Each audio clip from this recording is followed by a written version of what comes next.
I love StarLink, all right? I got to tell you guys, StarLink is going to help a lot of people. It's going to help people like me. It's going to help people like you. Maybe. I don't know. If you have fiber, it's probably not going to really help you. But it does create a market competitor. So I guess it kind of does help everybody. So the StarLink satellite internet, at this moment in time, the underlying issue for the service to really take off and get traction, it's really about supply limitations. The problem now is we don't have enough hardware to get sent out to people.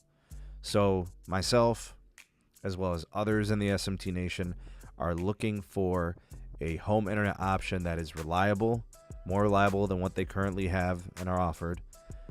They're probably looking for something priced better, potentially, more reliable, and then maybe better speeds, better performance. All of that, you're looking for it, right? In my case, I have Cox Home Internet as an option, or AT&T DSL. Neither of them is good. The DSL doesn't offer enough capacity. The Cox is unreliable and just terrible service. Just the worst. And that's all I got.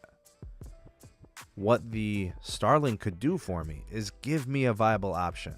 That would be better than both of those.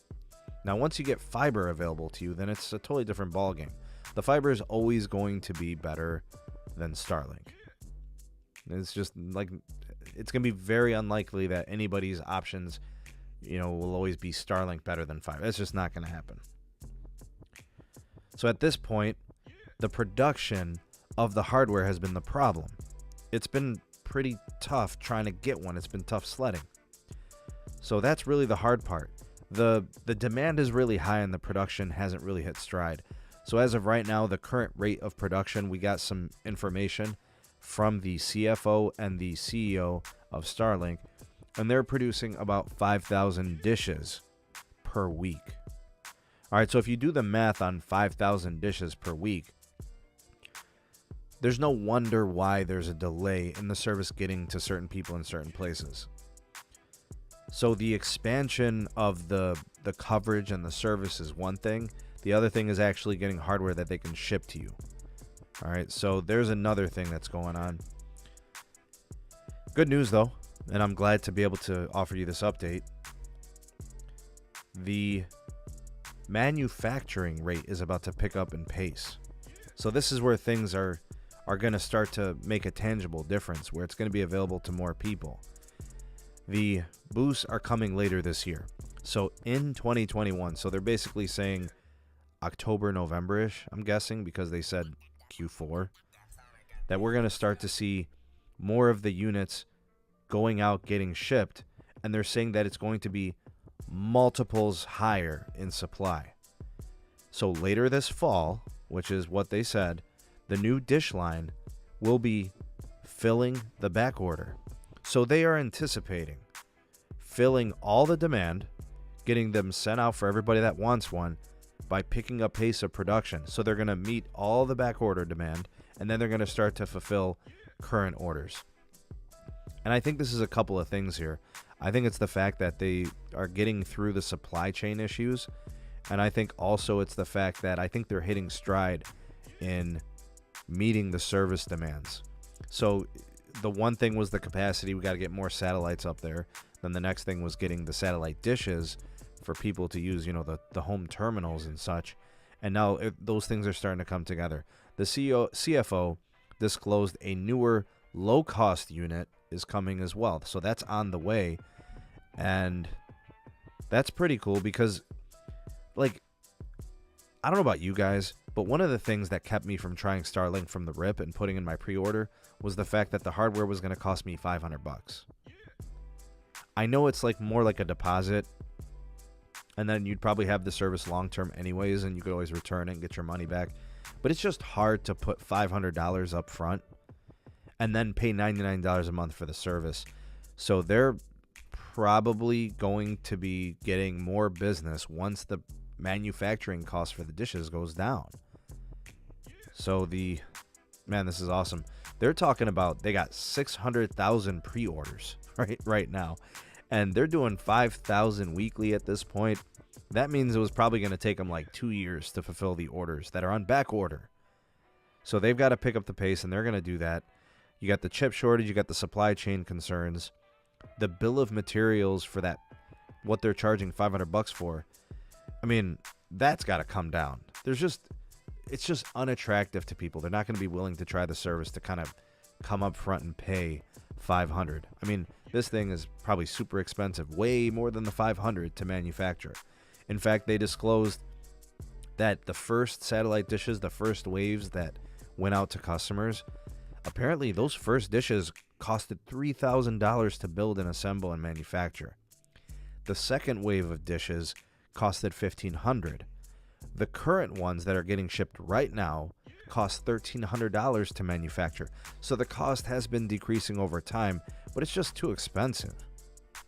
Come on, man. Like, you're going to sit there and tell people, hey, you got to pay $99 a month for service, and then the dish itself and the hardware, the terminal, all that's going to be an additional $500 because this thing is expensive. And it is. They're losing money on the dishes if you think about it, right? They're telling you we're going to give it to you for $500 or $400 or whatever, but it's costing them $1,300 to make it. So the new models, which are going to be considered next-gen terminals, are going to be they're going to cost half as much to produce. So $1,300, cut that in half, you're at $650. So that's pretty good. So at that point, I think StarLink might be willing to maybe just tell people, hey, give us $99 for the terminal, $99 a month for the service. And then they can live with that, and they can work with that. Now, where things get even better is they're talking about after the following generation of builds and manufacturing, the $650 manufacturing cost will also get cut in half. And they're saying that could happen at some point next year. So here's where I'm at with this. If they can get the cost to manufacture the dishes down to $300, $350, they can just give people the dishes free of cost. They don't have to charge them anything. Because at $350, you could just call that the cost of doing business. And customers at no hardware payments, like, look how people are adopting the Verizon home internet. Look how people are adopting the T-Mobile home internet. And the number one reason is they don't have to pay for hardware. They pay their monthly bill, they put it on auto pay, and they enjoy their service as long as it works as it's designed to. When you start putting in a modem fee, a gateway fee, a router fee, that turns people off because that'll drive the monthly price up. Or if it's on the front end, it makes it expensive to jump in. So again, maybe if you have a decent option, but you're looking for something better, maybe you want to hang on until the price of the hardware for StarLink continues to decrease. Because I'm telling you, once the price gets down to like $350 to manufacture, I think they're good for the go. You know, I think anybody is willing to adopt them. We got a super chat. I don't see any super chat. Did I miss one? My bad if I missed it. I'm just kind of cooking here. I'm just explaining and going off about StarLink. But I think that's where the excitement for StarLink applies. I think that's where it could be a difference maker for people. You know, you come in at $99 a month. I think most people are going to be willing to pay it because of the nature of the service and what their other options are. And I think by bringing the cost of the terminal down, it makes it a lot easier. Costs coming down. Next-gen hardware will continue to decrease in pricing. This is huge. It's a huge turnoff when people got to pay, all right, $99 a month. Get rid of the cost for the hardware. You got yourself a winner. Some people are reporting latencies sub 50 milliseconds, sub 40 milliseconds. I think Carlos is saying he's getting like 33, 38 milliseconds for latency, the ping times. And then for downlink, some people are reporting 400 megabits plus. Some people in the 300 area.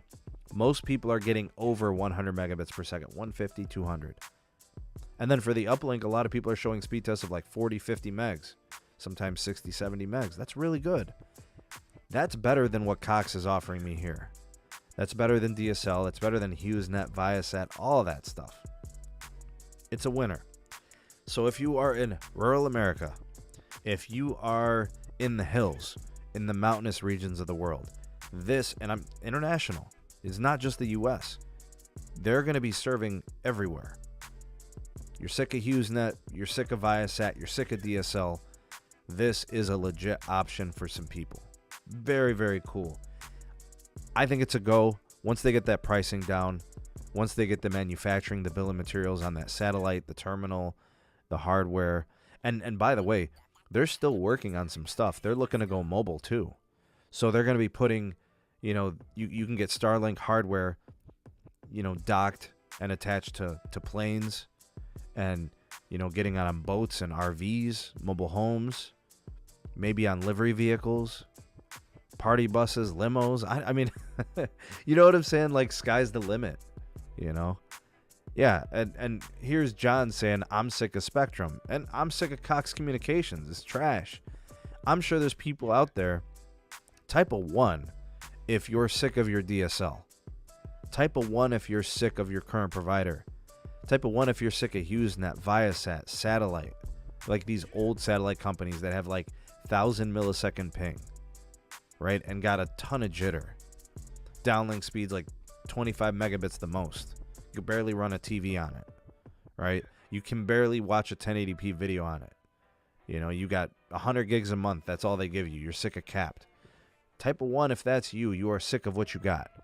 Type a 1 if you can't stand the customer care or the lack thereof from your provider.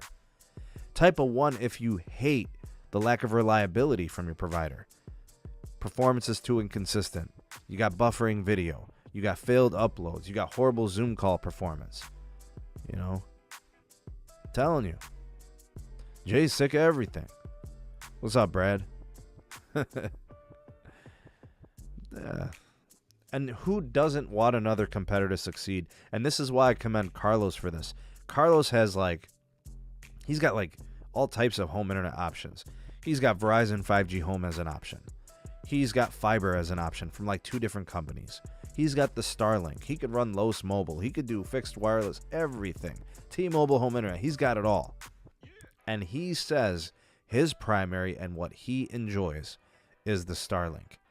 He's supporting them. He loves paying his bill to support the innovation. I commend that, and I approve of that. I think he's onto something there, And honestly, I think they are a very innovative company, and I think they're going to do some great things for a lot of people. And yeah, I know they're a business, and the bottom line is to be profitable and make money. I'm just saying, I like what they're doing. And we've got improvements coming. Coverage improvements, capacity improvements, performance improvements. StarLink is only going to get better. The ceiling is high.